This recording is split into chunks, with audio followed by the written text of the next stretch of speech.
Hey guys, welcome to the show. Today we're going to be making the national dish of England, which is actually a curry. I've never actually had a curry myself before this. Do you like my hair? I'm doing sort of an undercut thing. Kind of sort of almost a mohawk. Tried to do the whole slick back thing, but my hair just doesn't want to do that. Maybe one of these days I'll do an actual mohawk. Anyway. Well, we're going to be doing a curry. So for this, let me just flip over to the ingredients here. Okay, now this is everything we're going to be needing. You're going to need a nice juicy red pepper.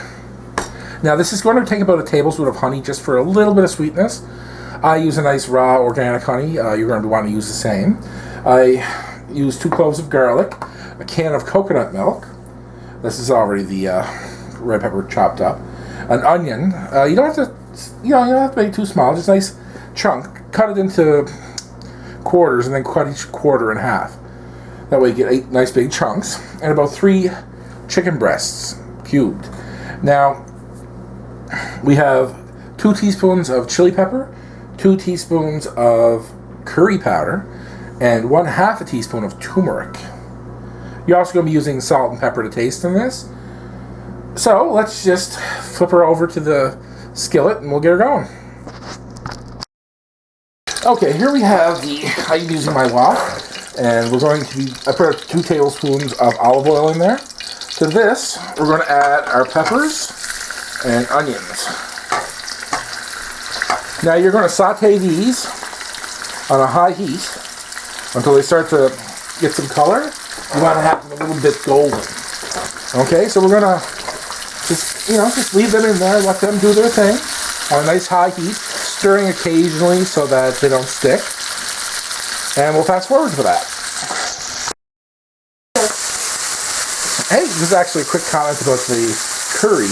It's considered a national dish in England right now. I'm just sautéing and talking to you guys at the same time. But it's actually an Indian dish from India. What happened is, during the whole empire period, a lot of soldiers and diplomats and whatnot were stationed in India. And they got accustomed to the spices, they got accustomed to the flavors, the way the colors mixed. They just liked all this stuff. So when they got back, they went to their little cookies and their little chefs, and they said, yeah, I want this curry stuff that they used to make up in India. So of course, they would have no idea what this is. And very often they'd have to go through all kinds of back channels and all kinds of rigmarole to get the spices and whatnot imported. And by the time they actually made it to England, they would have matured, they would have aged, they would have changed completely. So, we have old General Fuzzy Bottom upstairs demanding a pot of curry, and a poor little chef downstairs at Downton trying to figure out how to make it. So there was a lot of experimentation, and they had to make do with substandard ingredients, but eventually they came up with a curry that was, tasty, and something that pleased the old generals.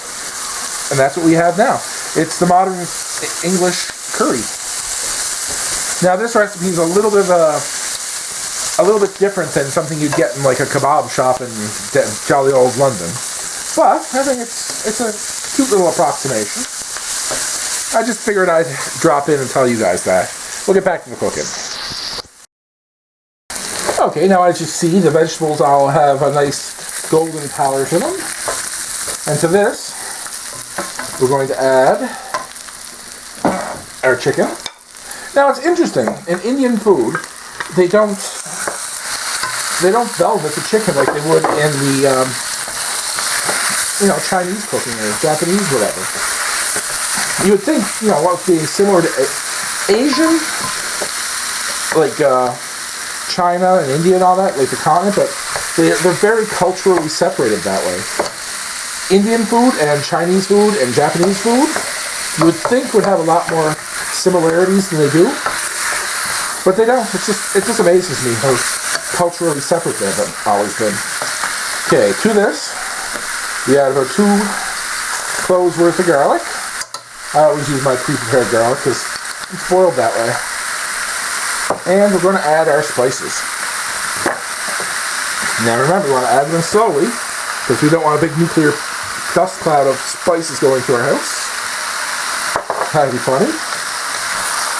Now you just saute this for a minute or two, get some color in the chicken.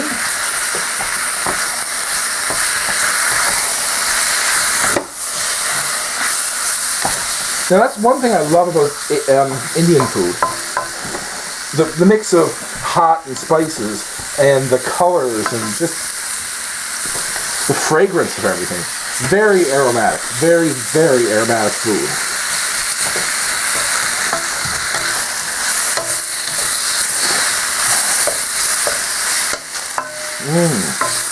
When the heat hits the spices, you could really smell them start to like just come out of themselves. The heat just makes them blossom.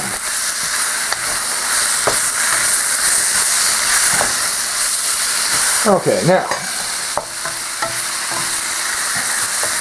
we've got a little bit of color in the chicken. The spices are starting to blossom up nicely.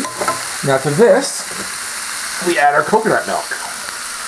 Interesting side note, there's a whole bunch of reasons that they would use coconut milk in India. One of them is the availability, because coconut is very, very common in those areas. Okay. Now, to this, we just add a little bit of, a little bit too much honey. You only add about a tablespoon of honey. I added just a pinch too much, so I want to ignore that.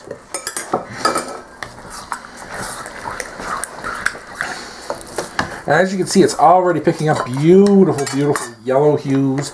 The lighting's not the best here, but if you could see what I can see, the color of the vegetables and the beautiful, beautiful colors. Now what you do is you put this up and you bring it up to a boil and you simmer it for about 10 minutes until the chicken is cooked completely and everything's thickened up nicely. Let's actually fast forward for that. Okay, now I've had this bubbling away here for about 10 minutes. Of course, we can turn the heat down now.